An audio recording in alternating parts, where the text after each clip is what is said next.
Dalam nama Bapa dan Putra dan Roh Kudus. Amin. Allah yang berbelas kasih, sabda-Mu adalah terang dan pelita hidup kami. Bimbinglah kami oleh Roh Kudus-Mu. Amin. Salam, Bapak, Ibu, dan saudara-saudari dalam Kristus Yesus. Salam sejahtera dan damai beserta Yesus Kristus. Marilah kita membaca, mendengarkan, dan merenungkan firman Allah.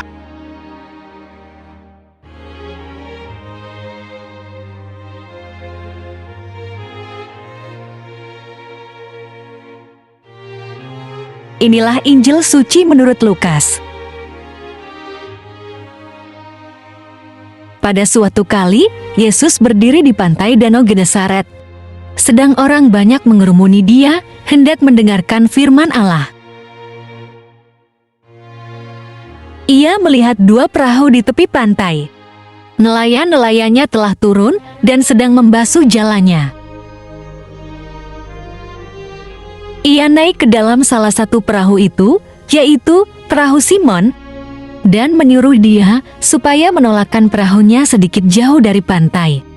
Lalu ia duduk dan mengajar orang banyak dari atas perahu. Setelah selesai berbicara, ia berkata kepada Simon, Bertolaklah ke tempat yang dalam, dan tebarkanlah jalamu untuk menangkap ikan. Simon menjawab, Guru, telah sepanjang malam kami bekerja keras dan kami tidak menangkap apa-apa. Tetapi, karena Engkau menyuruhnya, aku akan menebarkan jala juga. Dan setelah mereka melakukannya, mereka menangkap sejumlah besar ikan, sehingga jala mereka mulai koyak. Lalu mereka memberi isyarat kepada teman-temannya di perahu yang lain, supaya mereka datang membantunya. Dan mereka itu datang. Lalu mereka bersama-sama mengisi kedua perahu itu dengan ikan, hingga hampir tenggelam. Ketika Simon Petrus melihat hal itu, ia pun tersungkur di depan Yesus dan berkata, Tuhan, pergilah daripadaku, karena aku ini seorang berdosa. Sebab ia dan semua orang yang bersama-sama dengan dia takjub oleh karena banyaknya ikan yang mereka tangkap. Demikian juga Yakobus dan Yohanes, anak-anak Zebedeus, yang menjadi teman Simon. Kata Yesus kepada Simon, Jangan takut, mulai dari sekarang engkau akan menjala manusia. Dan sesudah mereka menghela perahu-perahunya ke darat, mereka pun meninggalkan segala sesuatu, lalu mengikuti Yesus. Demikianlah sabda Tuhan. Terpujilah Kristus. Renungan Injil. Bapak, Ibu, dan saudara-saudari dalam Kristus Yesus, mari kita baca kembali. Lukas pasal 5 ayat 4. Setelah selesai berbicara, ia berkata kepada Simon, Bertolaklah ke tempat yang dalam dan tebarkanlah jalamu untuk menangkap ikan. Ikan-ikan besar biasanya ada di tempat yang dalam, sedangkan ikan-ikan kecil di tempat yang tidak dalam, atau tidak jauh dari pantai. Yesus sering memakai perumpamaan yang berhubungan dengan budaya, sosial ekonomi masyarakat Yahudi saat itu. Kali ini, Yesus menjumpai para nelayan di pantai Danau Genesaret yang telah turun menjala ikan dan sedang membasuh jala, dan Yesus menyampaikan firman Allah. Petrus atau Simon mendengar firman Allah, sebab Yesus berbicara di perahunya kepada banyak orang yang datang mau mendengarkan firman Allah.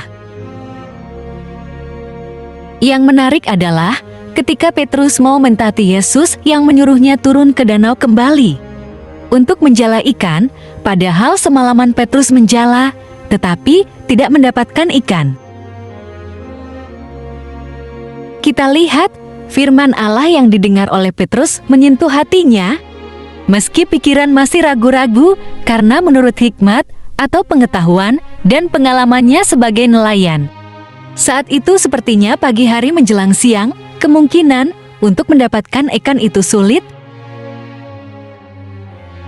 Mari kita baca Lukas pasal 5 ayat 5. Simon menjawab, Guru, telah sepanjang malam kami bekerja keras dan kami tidak menangkap apa-apa.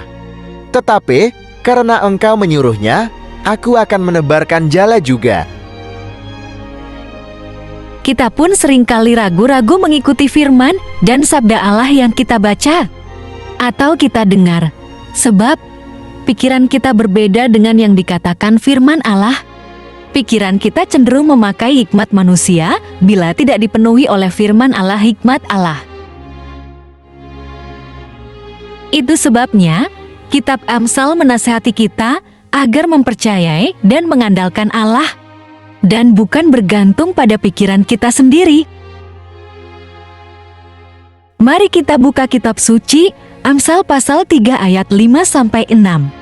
Percayalah kepada Tuhan dengan segenap hatimu dan janganlah bersandar kepada pengertianmu sendiri. Akuilah Dia dalam segala lakumu, maka Ia akan meluruskan jalanmu. Hikmat manusia berdasarkan 1. Pengalaman kita di masa lalu. 2. Pengalaman orang lain yang sukses. 3. Pengalaman leluhur kita di masa lalu. Ketiga hal ini sesuai menurut pikiran kita, lalu kita akui sebagai prinsip hidup kita yang kita klaim adalah kebenaran. Bapak, Ibu, dan saudara-saudari dalam Kristus Yesus, seringkali hikmat kita manusia berbeda dengan hikmat Allah, sehingga timbul pergumulan yang manakah kita ikuti. Orang yang fokusnya urusan dunia, maka cenderung memilih hikmat manusia berdasarkan prinsip kebenaran dirinya. Tetapi, orang yang fokusnya pada urusan rohani, maka cenderung memilih hikmat Allah sebagai pedoman hidupnya. Petrus semula pakai hikmatnya, bahwa sulit dapatkan ikan di pagi dan siang hari, karena biasanya ia menjala di malam hari, karena ia mengatakan semalaman ia tak mendapatkan ikan. Namun, setelah mendengar pengajaran Yesus di atas perahunya, maka ia coba untuk ikuti Yesus yang menyuruhnya ke tempat yang lebih dalam menebarkan jalannya. Dari sini kita mendapat pelajaran penting, bahwa mempercayai firman Tuhan itu adalah yang terbaik untuk kita lakukan. Mari kita buka Yesaya, pasal 55 ayat 11. Demikianlah firmanku yang keluar dari mulutku, ia tidak akan kembali kepadaku dengan sia-sia, tetapi ia akan melaksanakan apa yang kukehendaki dan akan berhasil dalam apa yang kusuruhkan kepadanya. Lihatlah hasil yang diperoleh Petrus yang mau menuruti Yesus, ternyata. Mari kita baca kembali Lukas pasal 5 ayat 6-7. Dan setelah mereka melakukannya, mereka menangkap sejumlah besar ikan, sehingga jala mereka mulai koyak. Lalu mereka memberi isyarat kepada teman-temannya di perahu yang lain supaya mereka datang membantunya. Dan mereka itu datang, lalu mereka bersama-sama mengisi kedua perahu itu dengan ikan, hingga hampir tenggelam. Setelah menyaksikan mukjizat tersebut, Petrus mengakui pengetahuannya atau hikmatnya tentang ikan tidak berarti di hadapan Yesus, dan ia menyesal dirinya telah berlaku sok tahu. Bapak, Ibu, dan saudara-saudari dalam Kristus Yesus, mari kita buka kembali Injil Lukas pasal 5 ayat 8. Ketika Simon Petrus melihat hal itu, ia pun tersungkur di depan Yesus dan berkata, Tuhan, pergilah daripadaku, karena aku ini seorang berdosa. Menyesal dan bertobat saja tidak cukup bila tidak berbalik kepada Allah. Artinya, kita mesti melepaskan prinsip hidup kita yang berdasarkan hikmat kita. sebagai manusia dan menjadikan hikmat Allah sebagai pedoman hidup kita. Petrus tidak hanya menyesal atau bertobat, tetapi ia menyerahkan dirinya mengikut Yesus dengan meninggalkan rumah dan pekerjaannya sebagai nelayan. Mari kita baca kembali Injil Lukas pasal 5 ayat 10-11. Demikian juga Yakobus dan Yohanes, anak-anak Zebedeus, yang menjadi teman Simon. Kata Yesus kepada Simon, "Jangan takut, mulai dari sekarang engkau akan menjala manusia."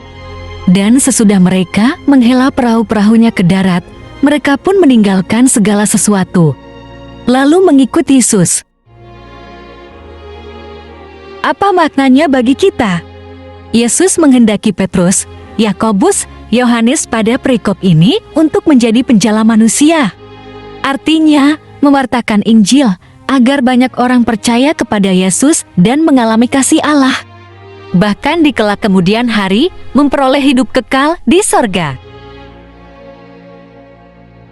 Mari kita buka Injil Kolose pasal 1 ayat 13-14.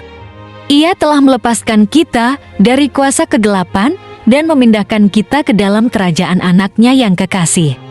Di dalam Dia, kita memiliki penebusan kita, yaitu pengampunan dosa. Mari kita baca Mazmur pasal 98 ayat 2. Tuhan telah memperkenalkan keselamatan yang daripadanya, telah menyatakan keadilannya di depan mata bangsa-bangsa. Artinya, setelah diri kita diselamatkan, maka kita sepatutnya beritakan atau wartakan Injil. Jadi, bertolaklah ke tempat yang dalam itu banyak mengandung arti, di antaranya adalah hendaknya kita bertekun di dalam pengenalan dan pemahaman firman Allah, supaya hidup kita dituntun oleh terang firman Allah. Jangan karena tidak mengerti, maka kita tidak mau melanjutkan membaca dan memahami firman Allah yang kita baca. Atau bisa juga berarti, hendaklah kita melayani sepenuh hati dan tidak patah semangat tatkala ada rintangan dalam pelayanan. Semakin dalam di sini diartikan, semakin tekun kita menggeluti bidang pekerjaan yang kita lakukan. Dan pada akhirnya, kita menjadi penjala manusia karena ketekunan kita di dalam mewartakan Injil dan berbagai pelayanan yang lainnya. Masih banyak lagi yang bisa kita uraikan lebih dalam, lebih panjang lagi perihal bertolaklah ke tempat yang dalam. Bapak, Ibu, dan saudara-saudari dalam Kristus, semoga kita mau tinggalkan comfort zone atau zona kenyaman kita masing dua. Dan mari kita tebarkan jala, beritakan Injil kemana saja Tuhan utus, dan kita tidak menolaknya. Marilah berdoa. Allah Bapa, sumber pengharapan, Engkau telah mengikat perjanjian dengan semua orang melalui Yesus yang terurapi. Semoga kami selalu berpegang teguh pada Dia dan berkembang menjadi umat yang patuh setia. Dengan pengantaraan Yesus Kristus, Putra-Mu, Tuhan kami yang bersama Dikau dalam persatuan Roh Kudus, hidup dan berkuasa Allah sepanjang segala masa. Dalam nama Bapa, Putra, dan Roh Kudus. Amin. Terima kasih sudah mendengarkan dan merenungkan firman Allah. Jangan lupa subscribe dan jangan lupa juga aktifkan loncengnya. Terima kasih, Tuhan Yesus memberkati.